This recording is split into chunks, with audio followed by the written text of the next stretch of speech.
Siguro nga ngayon, baka dapat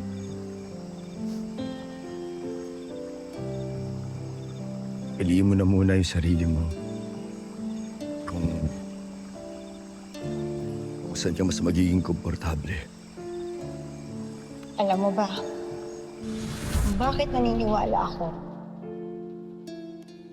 Na kahit hindi maalala ng isipan mo si Lolo, nandyan pa rin siya sa puso mo.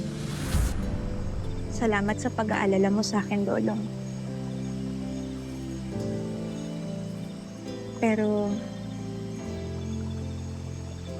komportable ako ngayong kasama kita. Yun ang totoo.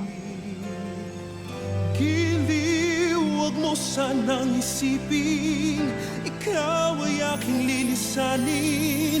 Di ko